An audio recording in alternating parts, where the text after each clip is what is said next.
Okay, we are good to go now. So I do have a question for you all. Those of you who already work in libraries, or if you've ever done any research, like for your undergraduate degrees or for anything else, have any of you ever had an opportunity to use an online guide, like to a subject or to a specific class, that might tell you the types of resources in a specific subject or discipline or for a particular class? Has anybody ever had a chance to do that before as a student? Okay, I kind of see some shakes of the heads. Okay, well, the reason I asked is that many, many moons ago, when I first started in library science, which is now 30 years ago as of this summer, which is kind of hard to believe, I used to do a lot of print pathfinders, and that's what we called them back in the day, and we still use the word pathfinders sometimes. Basically, a pathfinder is something that you can put together for any type of library, and it doesn't matter if it's public, academic, school, whatever. And pathfinders or research guides or reference guides can take a lot of different forms. So, for example, for SLIM, I do have a guide that I have put together, and I actually have some updating that I need to do on it, that would talk about the most specific resources in your field, like library literature and information science full text, library and information science source, some of the things that I showed when I was out there in February. I also work with the psychology department and with the counselor education department here at the Emporia campus. And I have different research guides that I've set up for them as well that basically talk about how to do research in a particular field or a subject. But a reference guide can take a lot of different ways and a lot of different forms. So what I'm going to do is start sharing a PowerPoint presentation that I will share with you all as well. Okay. And are you all seeing the first slide of this PowerPoint presentation right now? Yes. Awesome. Okay. So you all have my contact information, but just wanted to make sure that was on there as well. And let's go here. There we are. So what I was just talking about could actually have to do with what are called electronic reference sources. Now, one resource that we have access to that you guys will need to use probably at one time or another is an electronic encyclopedia that's called the Encyclopedia of Library and Information Sciences. But there's just a whole wealth of information out there. We have a lot of different reference sources like subject-specific encyclopedias, dictionaries, citation-style guides that can be both print and online. Now, the reason I wanted to mention that just very quickly is that an electronic reference source, like an online encyclopedia, for example, Wikipedia can even be considered to be an electronic reference source, believe it or not. Those can actually be some sources that you might include in a reference or a research guide. So why would you want to do that? Well, let's say, for example, that we might have access to an electronic psychology encyclopedia that would talk about different fields of psychology or biographical information about different psychiatrists and psychologists. If I were putting together a guide for students that would just be kind of an introduction to the field of psychology, I would probably want to include something like an electronic encyclopedia, basically to let them know, to facilitate information transfer, to share information flow to a larger audience. And as much as anything else, I might want to include electronic reference sources in a guide to show that there are ways of providing scholarly, embedded, and reliable reference information as opposed somewhat to Wikipedia and other internet resources. So that's just kind of a really quick overview. If we have time today, I'm going to show you some of these that we do have available through the Emporia campus that you might want to include in a research guide or a reference guide as you start creating it. So Dr. Dow is going to give you a good introduction, and she may have already had a chance to do this already, on your assignment that you're going to be doing for LI802. So one of your big assignments is to create some type of electronic Pathfinder guide, research guide, reference guide. So what you're going to be doing in this assignment is actually really interesting. It's something that I do every day. You want to think about a specific audience. And so a very brief and generic example could be in a public library. I might have an audience that's really interested in wanting to know how to do genealogical research. They want to know how to find out information about their family. I could create an electronic pathfinder or an electronic reference guide and put on that all sorts of different links to things like Ancestry.com, but I could also look at a lot of other freely available sites, like, for example, how deeply can I delve electronically into the United States Census, for instance, or the Social Security Death Index. All of those are different types of information that I could put together in a reference guide and then have that available as a free link and really push that out to an audience and say, you know what, if you guys want to get started with how to do genealogical research, here are some recommended resources that I have vetted as a librarian, as an information professional. So that's one reason that we might do that. A pathfinder can be print sources. It can also be electronic sources to offer additional information about a specific topic. It can serve as a resource to help patrons perform in-depth research or learn more about a discipline. In the case of academic libraries, we also create a lot of guides to serve as an academic resource for a specific course or a specific set of courses. So an example that I have there is one that I created for counselor education. In that case, that was a graduate level course that really needed some in-depth research about rehabilitation resources. And so I put a lot of things on a guide so that the students had kind of one-stop shopping. They knew what was out there in a field, what they could go to start doing research in an area. So what you want to do with this assignment is actually have some fun with it. Be very creative. When you start thinking about an audience, think about what is it that they really want to know about a little bit more. For a children's or YA audience, you might want to focus on a specific genre and then maybe make a research guide or a reference guide of different books that might fit within that particular genre. And then do a very brief description of those books and other sources that would get them reading. So that's another way that you can think about a research guide or a reference guide. Well, there are a lot of different ways that you can create different guides. So what I'm going to do is spend a little bit of time now showing you what Dr. Dow was talking about as well. One software that we have is called LibGuides. Now, we use LibGuides at William Allen White Library to create our research guides. And I'm going to show you how you can browse in some of these to get some ideas. But SLIM also has its own account now set up for LibGuides, and it's emporiaslim.libguides.com. So in just a second, I'm going to show you how to log into that, how it looks, and I'm also going to show you how you can set up a research guide within this specific URL, emporiaslim.libguides.com. You'll want to check with Dr. Dow because she actually works very closely with Dr. Sarah Sutton. And Dr. Sutton actually is the administrator for the SLIM LibGuides site. I am not the administrator. I do have an account that Dr. Sutton very kindly set up for me. So what I can do for you is I really can't troubleshoot if you have any difficulties accessing emporiaslim.libguides.com. You'll probably need to check with Dr. Dow or Dr. Sutton about that on the more technical details. What I would like to do this summer as you start working on a research guides assignment is if you decide that you're going to use this LibGuides site through SLIM and you have any questions about how to set it up, how to edit it, maybe how to organize content, absolutely please feel free to contact me. I'm going to be around this summer and I would be happy to help you with that portion in terms of organization and content. So again, technical stuff I won't be able to help with, but I can definitely help when it comes to more of the content specific information and how to organize it. So let's have some fun here. I'm going to do a new share and I am going to get into this part now. And let me scroll back up so you can actually see where I need to be. Okay, so are you all seeing the screen now that's emporiaslim.libguides.com? Okay. So it sounds like you guys are seeing that okay. Great.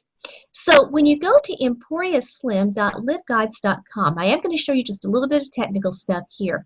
This is what your screen is going to look like. Again, this is the Slim access, the Slim account that has been set up for LibGuides.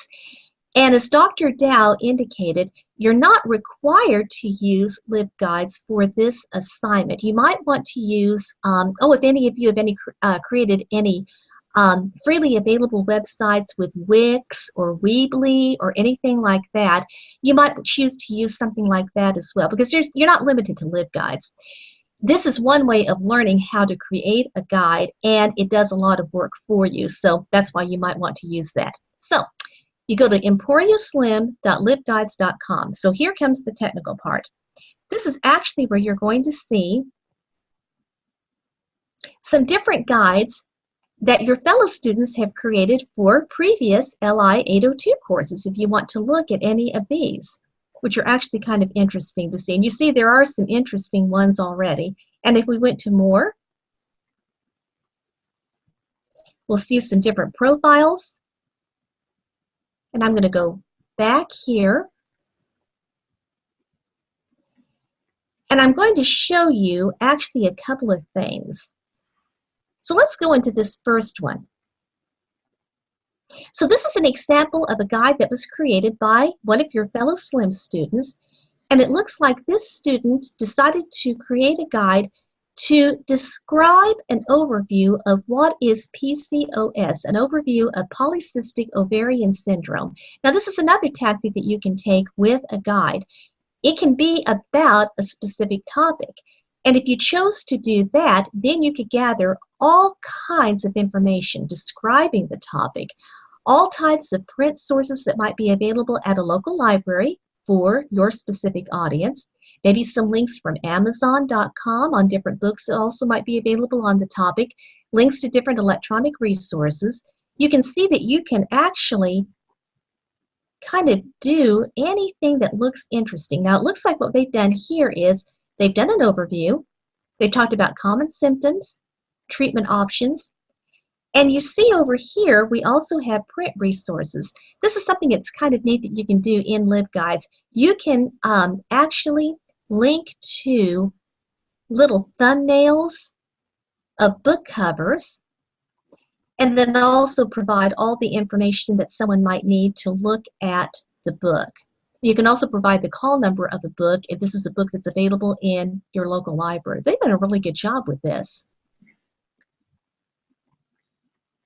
And you can also create your own profile on slim.libguides.com. You can upload a photo of yourself, or you can upload like a meme or something like that. This is really a good one. I like this. When we get toward the end of our presentation too, I'm also going to show you another link on our PowerPoint that will get you into something called the LibGuides community. SpringShare, which is the host of LibGuides plus other software programs, is really awesome when it comes to sharing information freely. And I will be sure and show you this link that you can look at to get some ideas of different guides that different people have done in different libraries. And it's really great to kind of get some thoughts on how to design your guide, how you want it to look, maybe different colors you want to use, and so forth. Before we log in, I do want to show you one more thing as well. Let's go to our library's webpage.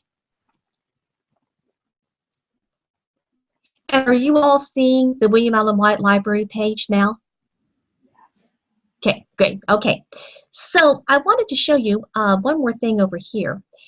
I mentioned earlier that we also use LibGuides for our research guides for all of our different students, regardless of location. If you wanted to explore our particular research guides, if you click on the Research Guides tab at the William Allen White Library's webpage, you can either search by the name of a librarian, or you can search by a specific topic and see if we have created a LibGuide. I'm actually going to type in the last name of one of my colleagues, Terry Summy, because she's done a lot of really interesting research guides. And she's got a lot of different ones here. So I'll just show you real quickly before we log into the SLIM site, one of the guides that Terry has created. Terry does a lot of work with our biological sciences department and other sciences as well. So she's a liaison for biological sciences. And one thing that she does quite extensively is work with scientific research and writing. She does a lot of different classes and workshops to teach students how to do things such as doing a literature review, using a very specific database called Biological Abstracts to search for information, how to actually identify and find scholarly articles in the first place. And then she's also put in her guide basic information about doing interlibrary loan through the library and how to request interlibrary loan materials. So this is another approach that one might use, again, depending upon the audience that you pick, and the sky quite literally is the limit when it comes to the audience that you pick for this specific assignment. It just needs to be an audience with a fairly specific information need. Don't make it so narrow that it's really going to be hard to find information, but try to have a pretty well-defined audience and a fairly well-defined information need that will help you create that guide accordingly for what it is that you want them to know about in terms of finding information. So, like I said, if you go to the library's homepage and click on Research Guides, you can search by my name as well. You can search by name, or you could search by a rather broad subject or topic, and again, get some other ideas of different research guides that we have created using LibGuides. So let's go back to this tab. So now I'm going to show you the technical stuff. If you scroll down to the very bottom of the screen, click on Log In to LibApps.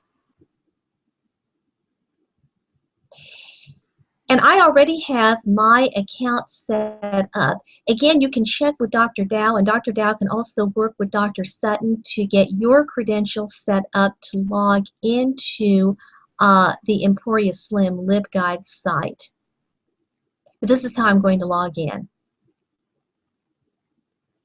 So this took me directly to LibGuides home, and you see up here my little breadcrumb. I have Emporia University Slim, LibGuides, LibGuides home.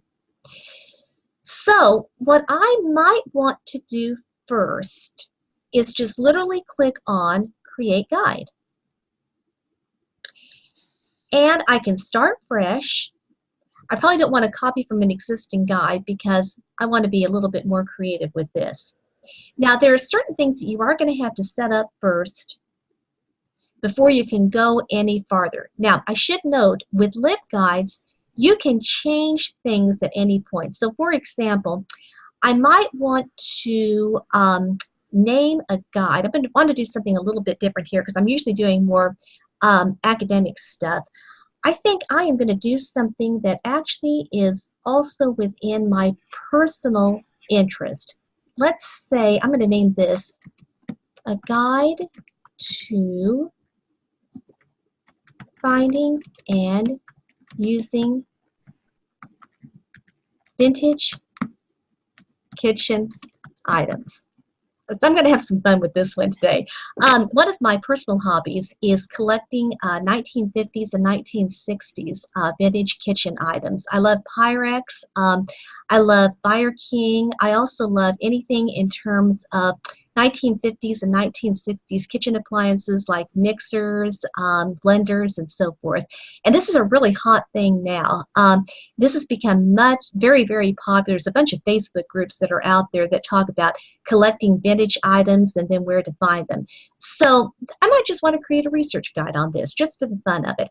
How do you start? How do you start collecting? Where do you find this information? How do you verify maybe if something is authentic in terms of actually vintage, or is it a reproduction? So that's a guide that I'm going to create. So that's my audience. My audience is somebody who might want to start collecting in terms of vintage stuff, but they don't really know where to begin. So I do have to put a guide name there. Now, you can also say what type of guide you want this to be. I could leave this as general purpose, but in my particular instance, mine is really focused on a little bit more of a specific topic, so I could say that this would be a topic guide. So why would you want to identify this? Well, if somebody happened to be searching for your guide later on in the SLIM system, this would be one way of cataloging, classifying, and categorizing. So anything that might be under topic guide or anything that might be under other choices such as course guide, subject guide, you can identify that accordingly. And I'm going to leave this as the community. I think that is all that I am required to do. I'm going to see if it's going to make me do anything in terms of a course description or a guide description. But no, okay, so I'm good here. So this looks kind of bland, doesn't it? This is where we're going to have some fun on figuring out what content is out there and then how to actually get it into your guide in the first place. So before I do that, I actually want to show you a little shortcut. Notice that this is a default URL for this temporary guide that I have right now, which is still unpublished. I like to change this. And I always like to make this something that's a little bit more friendly, that I can actually remember if I want to find my guide later on, or if I am giving the URL to an audience, I want something that they can actually, remember and be familiar with.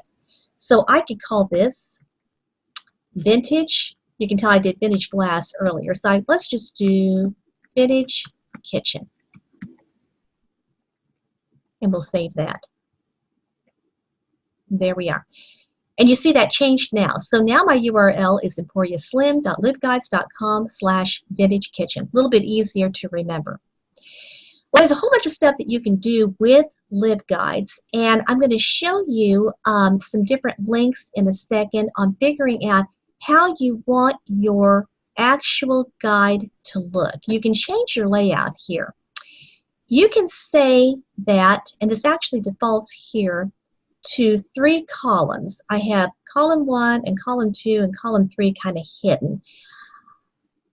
But in this place here, LibGuides tends to use what I would call actually tabs, but they really aren't tabs. LibGuides tends to call them pages. So your home page is going to be your default. If you want to add a new page, you just click on that plus sign. Again, I think of it more as a tab, but LibGuides calls it a page, so we'll call it a page. So I might want to label this one Pyrex information.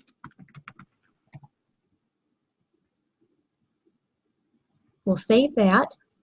Might want to create another page or another tab. And I could call this one Fire King information. Fire King is another brand of vintage glass that's very popular. And then I might create another page and do kitchen appliances. And you see, you can just kind of keep doing whatever it is that you would want to do. You can just keep creating as many pages as you want. So let's go back over here to home.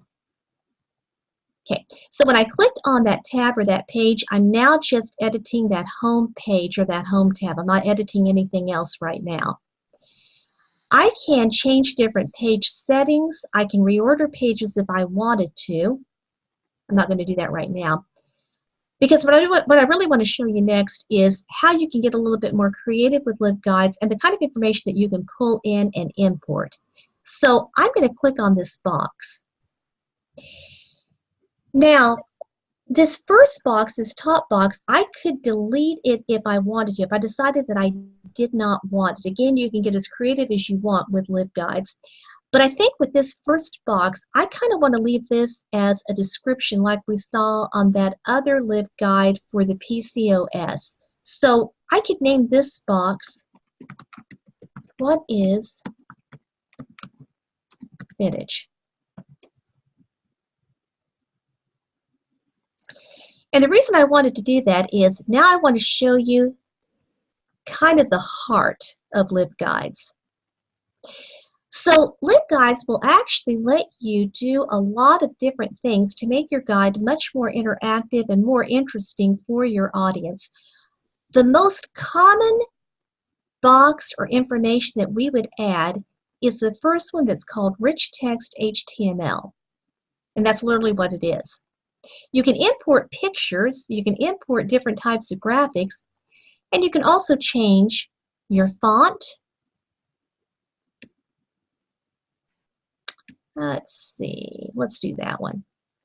And we can change the size of it, depending on what you want it to look like. I'm going to do a little bit larger here. So what I might want to say is, maybe I found, and I'm going to just kind of make up a citation here. According to, and let's do bold here. I just want to show you how you can try to change this stuff here. According to the Encyclopedia of Vintage, again, I'm kind of just making this up here because I just want to show you what you can do with this. The definition of vintage is a time frame from the early 1900s to approximately, actually, they're kind of getting now into the mid-1980s now, which is really making me feel old now.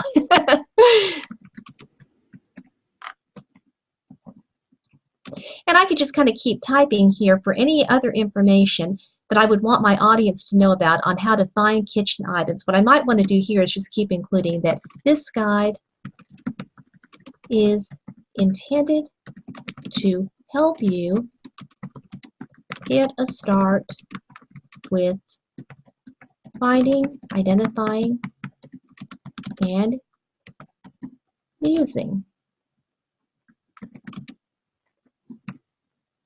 fun items that were popular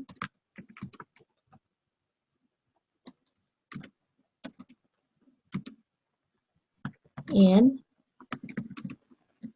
other time frames.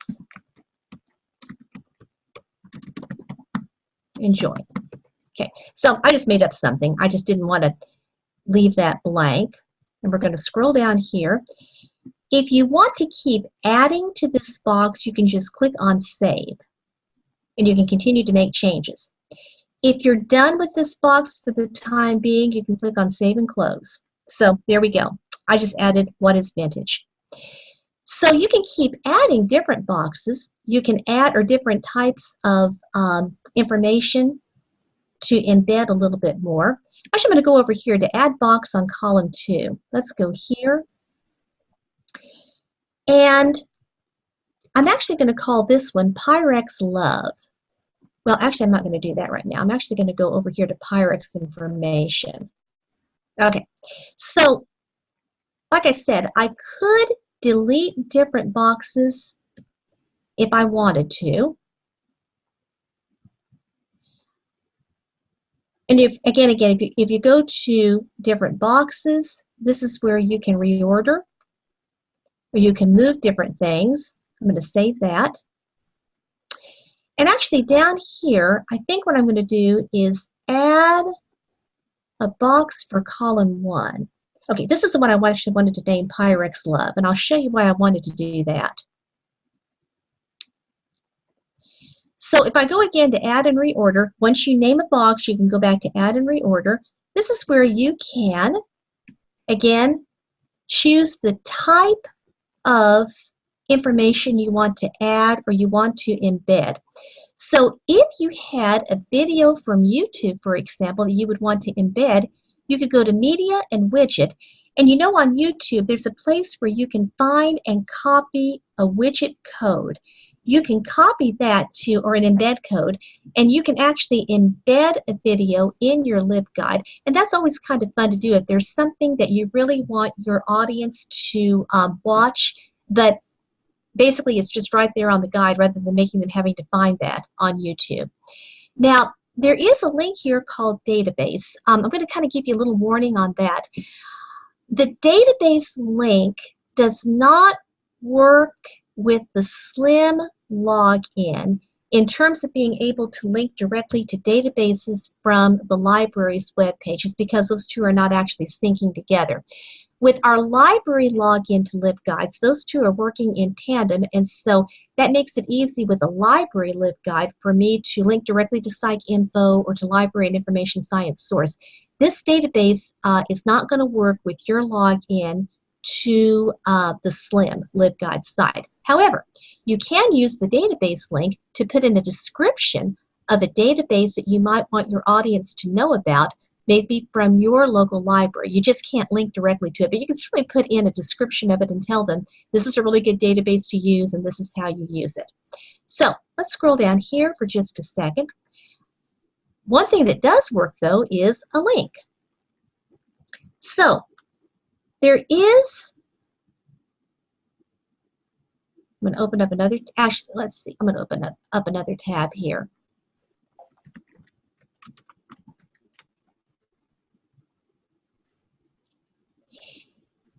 There is a really nice website out here, and this is actually where I think LibGuides works very well. You can link to a whole bunch of different websites that you want your audience to know about. So this one really has not been updated, as you can see, since 2013. However, if you really want to know about vintage Pyrex patterns, it's still kind of a go-to site.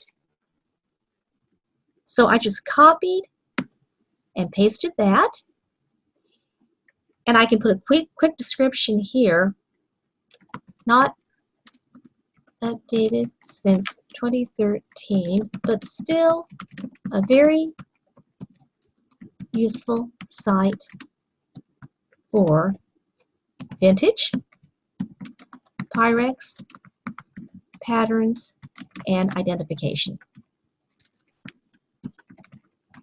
So again, I can still use this. And I'm not worrying about a proxy here. And that's really about all that I would have to do. I can do save. And you see now that I've got that link there. I can edit that if I want to. And I can even edit this box. I wanted to do this on purpose because let's say that you name a box and you think, oh, that's not exactly what I wanted. I actually really wanted that to be Pyrex websites. Super easy to edit. So I just change that Pyrex websites. And I could add Fire King websites. I could add kitchen appliance websites. There's just a whole bunch of stuff that I could add here. Let's go to add box on column 2. And let's call this one books. Go back to add. And I could do book from the catalog. We probably are not going to have any books when it comes to that, but I could at least go out here. Let's go to Amazon.com. There's a book that is available. It's not in our catalog, but it's a book that's called Pyrex. Actually, let me do Pyrex Passion. Here we go.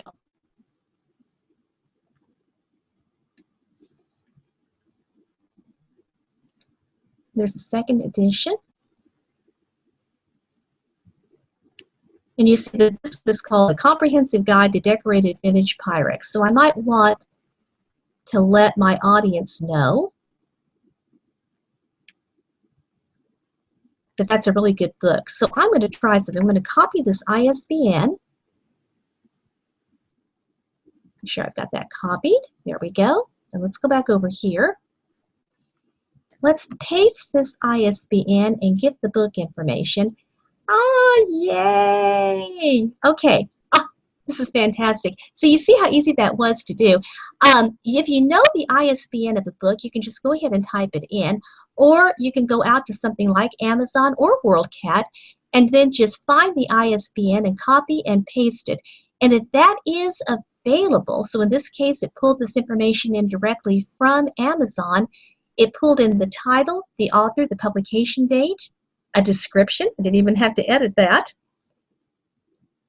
And the cover art. Now, what I might want to do is actually clarify that this is not my own description because I don't want to be plagiarizing. So I could say from Amazon. And then that way I'm making it clear that that is actually not my own description. And we'll save that.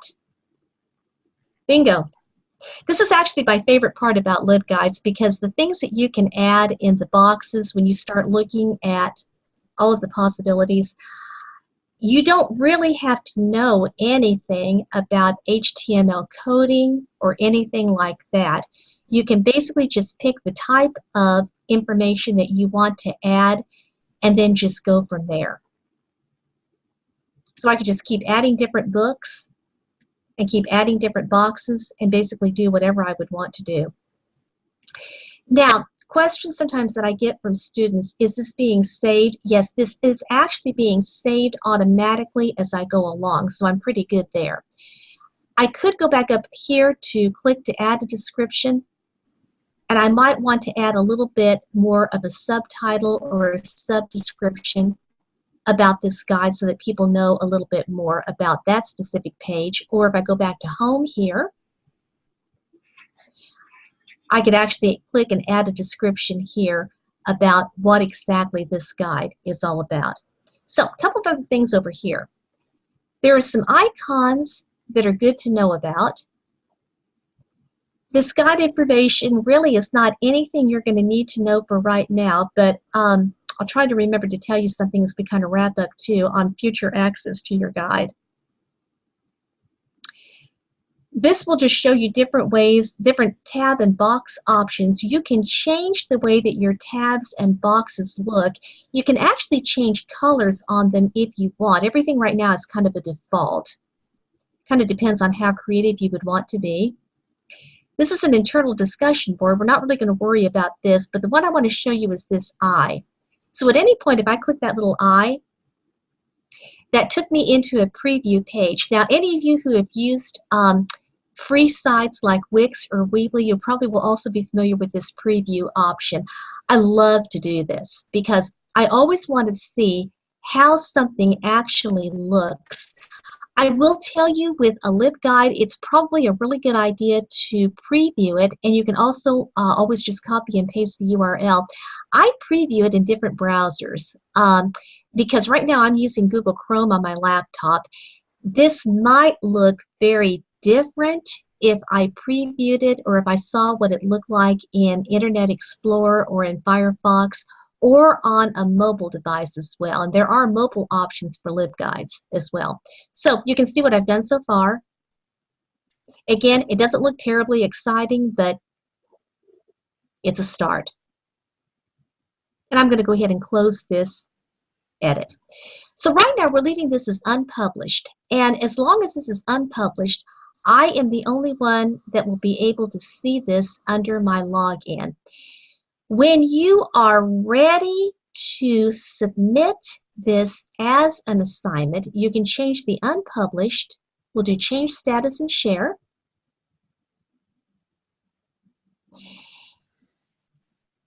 If you publish it, it's visible to everyone via search and browse. If you publish this as private, it is visible only by the guide URL. I will be very honest with you, I am not quite sure what the requirements are going to be as far as SLIM are concerned on the difference between the published and the private options. I suspect that what you will be doing is submitting the guide URL as your assignment to Dr. Dow, and then Dr. Dow will be able to click on that URL, and your fellow students could do that as well to look at it. So that's something that I don't necessarily have an answer to, but I just did want to show you this. But as long as it's unpublished, nobody else is going to be able to see it unless you actually change that status to publish or to private. And I'm going to leave this as unpublished because it's totally not done yet, and I probably will delete this in a little bit. Questions so far?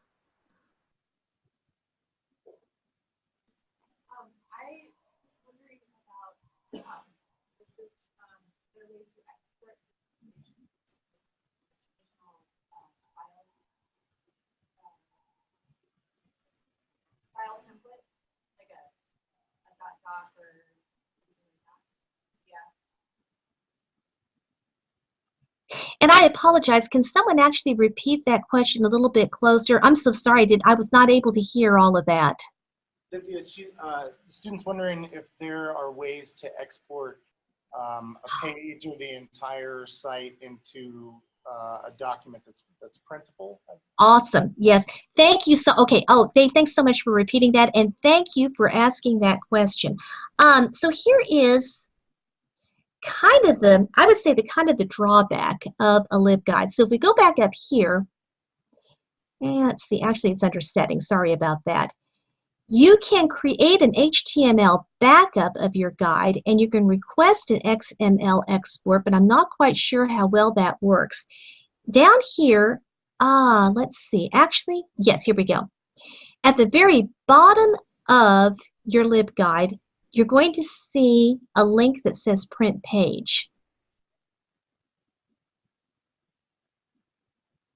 And when I did that, you can see what this will look like. And actually, let's cancel this because let's go back to the preview option. So the reason why this is a little bit limited, let's do Print Page again. And I'm in the preview option, so this is what my audience would actually see. So you'll see that this is kind of static. Now, the reason is that it's not really set up. It's set up to export as an XML document, but the whole point of a LibGuide or a research guide is that it is a living document. So that's why it doesn't really, it's hard to do a backup of it that's actually going to reflect what it really is. You can print it out.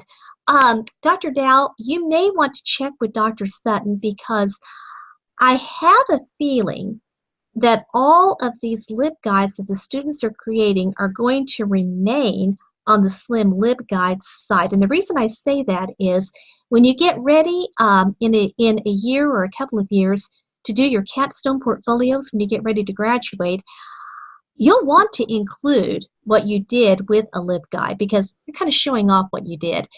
As long as you still have that URL to the guide, you can always put that into an electronic capstone portfolio and other people will be able to see that as published or private. So I suspect that they will still stay there. That may not have been the answer that you were looking for completely. That's the answer that I have as far as LibGuides is concerned. So I hope that helps somewhat. Let me cancel that.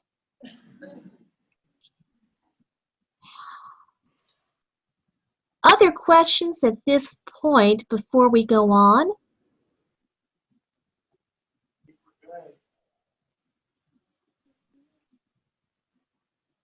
Okay, so I wanted to go back because I promised you I was going to show you a couple of other things, and I do have one more thing I want to show you that's somewhat unrelated before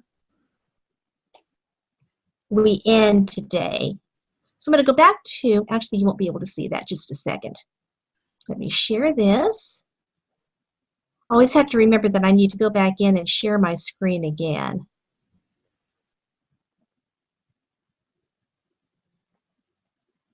There we go. So can you all see this now, back to the PowerPoint presentation? Okay. Okay, so let me go on here.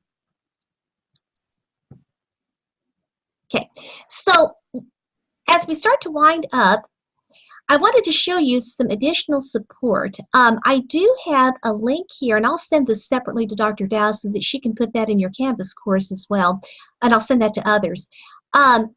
If you go to libguides.emporia.edu/creating, a lot of what I've covered today, plus a lot more, such as how to embed images and photos, are in this guide that I made on learning to create a LibGuide. So that's kind of a nice supplement.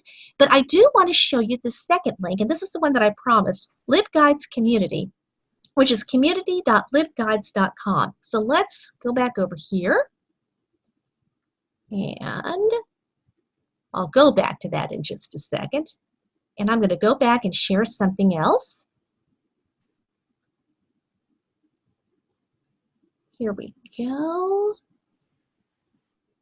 I'm going to go back to my share screen.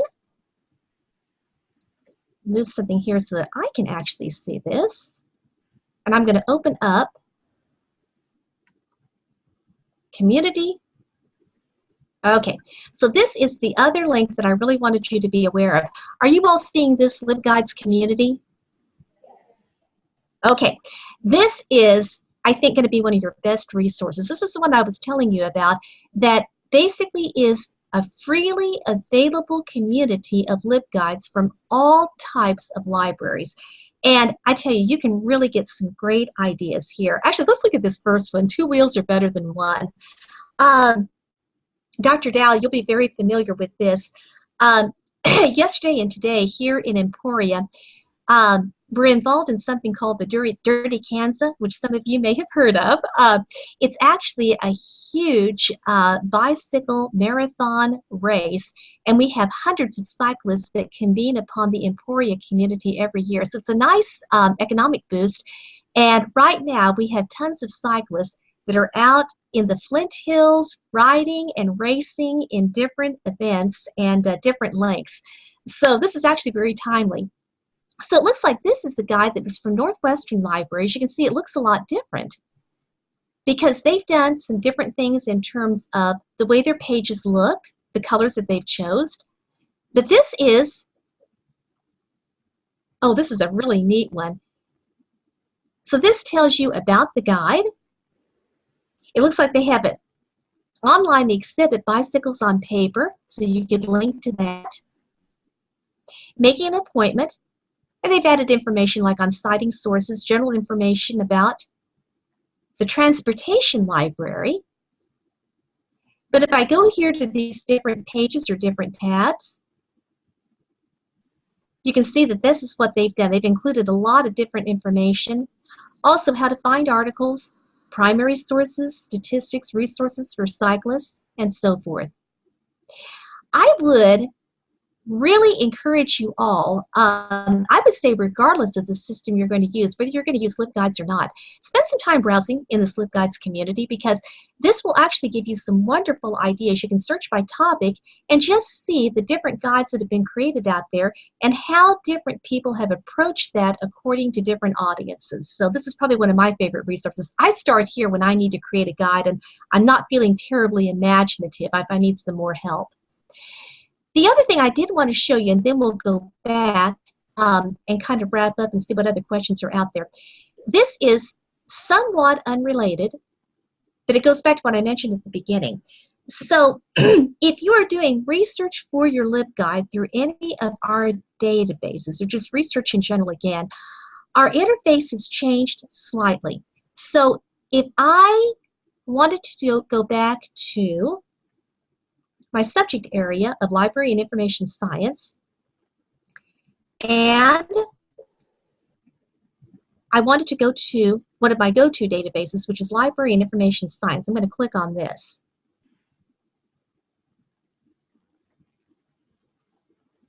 And let this do its thing. This is what I wanted to show you. This has changed as of this week. And as you can see, I'm searching at home right now, so I would get the same message that you would get. This is a new proxy interface that we have, and we've been getting a lot of questions about this. Basically, go ahead and enter your BuzzIn login, your username and password, just as you did earlier when you were actually wanting to access databases. Stay away from this area that says Kansas resident account login because that has to do with other residents. So just type in your BuzzIn username and password and click on submit like you've done before.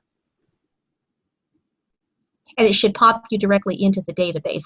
But I just didn't want you guys to be surprised if you clicked on the name of a database and you got a slightly different login and you might think, what in the world is going on?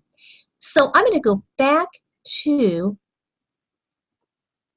my PowerPoint presentation, but I actually want to, and then I'll call this up in just a second because I know you won't be able to see this right now, and then I'll share this. New share. Here we go. Okay, so are you seeing that last slide again? Okay, so I showed you the community libguides.com. You all know how to get in touch with me, but just in case, ckane1@emporia.edu, 620-341-5480 to call me. If you have any questions about, again, how to create a LibGuide or how to do something on your LibGuide, please know that you can always set up a Zoom session with me just like we're doing right now. I would absolutely love to do that because sometimes with a Zoom session, we can answer questions within about 5 minutes that might take, a long time if you're trying to do something over email or even over the phone. So if you need an interactive research appointment for LibGuides or anything else, please don't hesitate to do that. Questions, concerns at this point?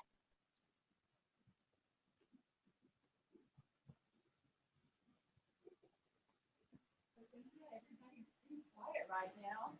You've really done a great job of getting them thinking about it and seeing what to do and how to go about using the software. It's just perfect, really. I think we're at a good place, don't you? Yeah. Yeah, so everybody's saying thank you. Oh, good, good. Well, thank you all. I'm so glad to have a chance to interact with you all again. And Dr. Dow, I will be going ahead and creating a YouTube video from this recording. I'm also going to close caption it because sometimes I can talk a little bit fast. And then I should have that ready for you all, I'd say either by tonight or tomorrow at the very latest, and I'll send you that link. That sounds great. We'll use it. All right. Oh, well, you all have a wonderful rest of the afternoon and good to see you again. Bye. Bye-bye. Are we too late for the party outside? Are we still okay?